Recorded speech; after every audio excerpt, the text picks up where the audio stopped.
So today I thought I'd do something a little bit different, but before I do, spoiler warning. Once again, this video is going to contain spoilers for pretty much the entire series. Now they're kind of meta spoilers, but they're spoilers nonetheless, and if you haven't read the series, I mean, it's not really even going to make sense to you, so sorry, once again, not first time reader friendly. But okay, now that that's out of the way, let's jump into this. During my relatively new participation in the online fandom, I've heard a lot of discussion about how subpar the villains are in these books. You know, basically the general consensus is that, like, if the Forsaken would just, like, get their act together, they probably could have succeeded. You know, but they work at cross purposes with each other. They will come together for a brief time and then they'll start backstabbing each other. Basically, they doomed themselves to failure. And I kind of agree with this, actually. The Forsaken are, as a whole, kind of underwhelming, which is odd, because I would usually say that in a story such as this one, you need an epic villain, right? Like, the villains need to hold our attention and move things forward. But for some reason, I think even with these ineffective villains, the Wheel of Time just, it works. And I think this is largely down to Robert Jordan's character work and world building. I just care so much about these characters that he created and this world that he made that I don't even know if I noticed the ineffectual nature of the villains until I was well into my rereads. But okay, I said I wanted to do something a little bit different here today, so here it is. I have a full headcanon about the Forsaken and the Dark One that, in my mind, explains why the Forsaken and even the Dark One are somewhat underwhelming. And so that's what I want to explain here. So yeah, welcome to delving into Lesbian Nerdy's headcanons.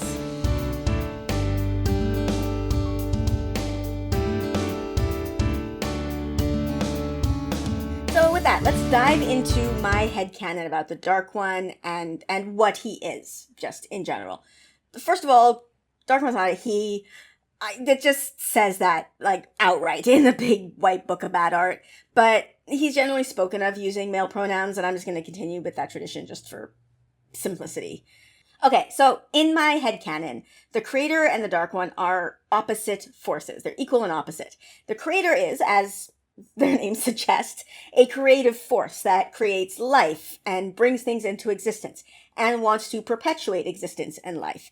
The Dark One, then, is the opposite force in this duality. And the opposite force of a creator isn't evil. It wouldn't just be evil. It would be destruction. It wants to end life, end things, end existence. That is his nature. And he's been fighting for this since the beginning of time, since the moment of creation, as it's referred to in the books. Through endless cycles, he has been trying to end existence. Now, Ishamael, or Ilan Morin Tedranai, as he was known at the time, was one of the first people in the Age of Legends to fully understand who and what the Dark One was. And he came to the conclusion that given infinite chances to succeed, the Dark One would eventually do it. And that, apparently, was his motivation for turning to the shadow. The inevitability of the Dark One's success. Ishamael was, it seems, the only one who turned to the Dark One for reasons that were not self-motivated. He didn't have lofty goals or desires that he thought the Dark One could help him get. He just turned because he thought it was inevitable. All of the others turned to the Dark One, to the shadow, expecting glory or power, or some sort of reward from the Dark One when he, quote-unquote, remade the world in his image. Okay, but here we get even deeper into my headcanon. All of those promises that he made to the Forsaken? Lies. He is the father of lies, after all. Like, I don't think it's the Dark One's goal to remake the world. I think it's his goal to end things, end existence. That's it. He'll reward the Forsaken in the short term, because he doesn't care. He doesn't care who's in power. He doesn't care about any of that. But I don't think that the Dark One's goal, I don't think it's a possibility in his mind that he will remake the world and allow the Forsaken to enjoy ruling it. That's not what he wants. And I think this is why Ishamael, and eventually Moradin, was always going to be the leader of the Forsaken, the only one with any chance to be nameless, even with all of his failures. This is actually where this headcanon comes from, was me just one day when I couldn't sleep, trying to figure out why Ishamael always came out on top, even though he failed over and over and over again. This is my headcanon. He's the only one who truly understood the Dark One's motivation, and he's the only one who seemed to share the Dark One's motivation. See, that's another part of my headcanon. I believe that the Dark One somehow gave Ishamael, well, would have given it to Ilan Tendranai or whatever, he gave him access to all of the memories of all of the lives that he has lived. And that's why Moradin, that's why Ishamael, that's why they crave oblivion, because they've lived too long. Humans can't contain an eternity of memories. He's literally tired of existing, and so he shares the Dark One's goal for nothingness. The rest of the Forsaken, the reason they are constantly working against each other is because they are setting things up for after they win. They believe the Dark One's lies, and so they have goals that require existence to continue. And this is where the Dark One fails, in my opinion. It's his recruiting tactics. He recruits people who have different goals than he does. And so, without meaning to, they are actually working against the Dark One. But for some reason, he values selfishness in his followers. And so he dooms himself, the Dark One, to failure by recruiting the wrong type of followers. I say for some reason, like it's a mystery, but it isn't, really. At the lower levels, I think selfishness is a good thing to recruit for the Dark One. Because people who are willing to do anything for their own selfish goals, they'll do anything. That is, they're destructive, and destructiveness aligns with the Dark One. But for the Dark One to actually win, he needed the leaders, those 13 Forsaken, to have the same goal as him, nothingness. But maybe that is hard to recruit for in the type of people who had the power that he needed. Although, given what I know about Gen Z humor, maybe the desire for oblivion is not such a hard quality to search for now. Who knows? But okay, I say for the Dark One to win, meaning win the last battle. Apparently, it was confirmed by Robert Jordan, like in an interview, that the only way for the Dark One to truly win, and again, in my mind, the Dark One winning would result in the end of existence, not a remade world with the Dark One in power or whatever. The only way for the Dark One to win would be for the dragon to turn to the shadow. I'm not sure if this was true, actually. I wasn't able to confirm this quote, but I like it as a headcanon. We also have Rand in the last battle saying that the only way the Dark One can win would be if he broke him. The pronouns in that sentence are a mess. All right, the only way would be if the Dark One broke Rand. The only way the Dark One can win is if the Dark One breaks Rand and makes Rand and the Side of the Light give up.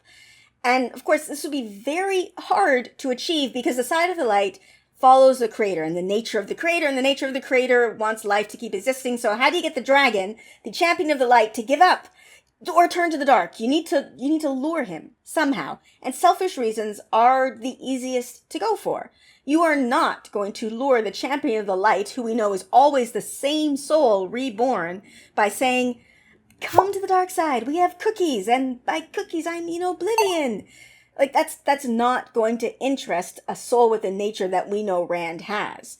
So, how do you lure him? Selfish reasons maybe would work. So you recruit selfish people because they would be the best ones suited for recruiting the dragon. Now, as I was making my notes for this video, I got into a discussion in my Discord about Ishi and his philosophical reasons for turning to the dark. And, if he was actually right. And one of the members of my Discord, Miggy, has a really cool mathematical explanation for why Ishi might actually be wrong. And I do hope I'm summarizing this correctly, because math is not my strong suit.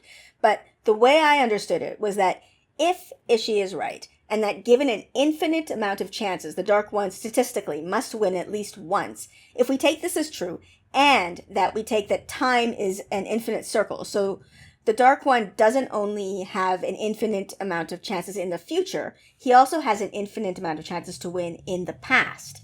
So if it's a statistical certainty that it will happen, it would have happened already. And I like this as a theory, because it actually brings me to my next headcanon, that the Dark One ultimately winning and ending existence has already happened, and it will happen again. This has pretty much no bearing on the plot of the story or anything. It's just evidence of how much headspace these books take up in my brain.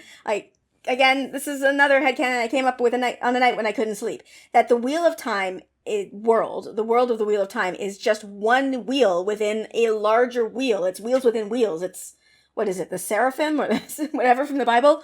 The Dark One has won in the past, and existence has already ended.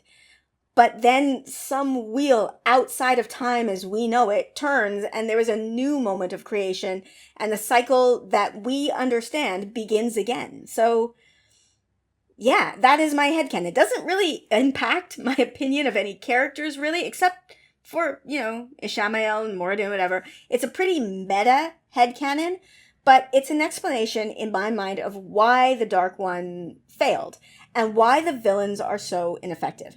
And I just wanted to give you a glimpse into what my brain does when I'm thinking about this series. Anyway, I hope you enjoyed this journey into Lesbian Nerdy's headcanons, or what did I call it? Delving. I think I called it delving. Delving into Lesbian Nerdy's headcanons. What about you? What headcanons do you have? Let me know in the comments below. Or, join my Discord. Fun chats always over there. I'd love to have you join us. So you can find the link in the description below. And if you want to support me, you can always check out my Patreon. I really love my patrons. You guys, you make this whole thing possible. I thank you so, so much.